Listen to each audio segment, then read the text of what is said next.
Pour vivre heureux, vivons cachés. L'adage vous séduit? La tiny house est peut-être faite pour vous. Tiny house traduisait minuscule maison. Celle-ci est installée en Lorraine. Lucas en est le propriétaire.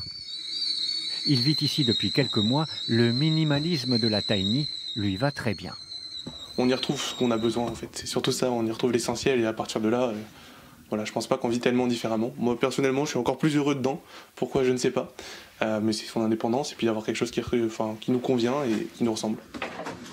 C'est sa résidence principale. 16 mètres carrés au sol, plus 4 en mezzanine, avec vue imprenable sur la nature environnante. La tiny, c'est d'abord un mode de vie.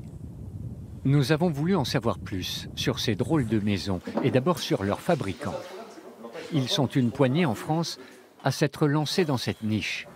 À Trémery, près de Metz, 6 salariés conçoivent et fabriquent des exemplaires forcément uniques. On aura par contre une légère pente dans la partie salle de bain. C'est une vraie maison ossature bois, mais qui doit s'adapter au code de la route. 2,55 m de largeur maximale, 4 mètres de hauteur, les 12 mètres de longueur suffisent largement. Poids maximum 3,5 tonnes. Un travail de charpentier qui exploite chaque centimètre carré. Le bois est local, le plus cher ce sont les finitions et la main-d'œuvre. Total de l'addition.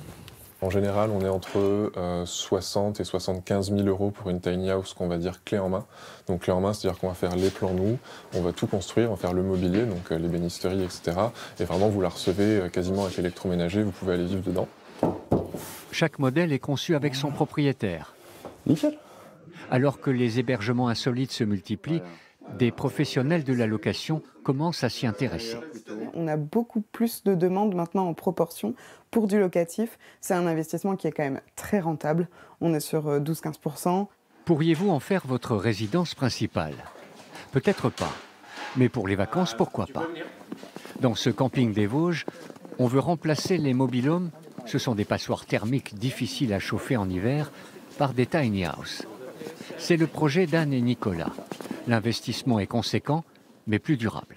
Il y a vraiment cette notion de responsabilité environnementale et on va dire d'écologie, d'économie aussi, hein, parce qu'actuellement, avec les coûts d'énergie, c'est important d'avoir des logements isolés. Ils pourront se fournir chez l'un des pionniers du secteur. À Gérardmer, on en fabrique une douzaine chaque année et on retrouve le concept de l'autonomie totale. Une bouteille de gaz, un chauffage au bois, un onduleur et une batterie pour l'électricité des panneaux solaires. L'eau de pluie est collectée et filtrée, c'est pour la douche. Quant aux toilettes, elles sont sèches.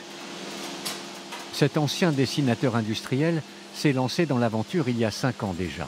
Pour lui, les tiny impliquent un désir d'autonomie quasi totale en pleine nature. L'envie première, c'est de pouvoir s'installer là où il n'y a pas de réseau. Et au moins, ils ont de l'eau, de l'électricité, du chauffage, peu importe l'endroit où ils se positionnent. C'est vraiment de vivre autrement et de laisser le moins d'impact possible sur le terrain et sur la vie en général. Mais attention, vous ne pouvez pas vous installer n'importe où.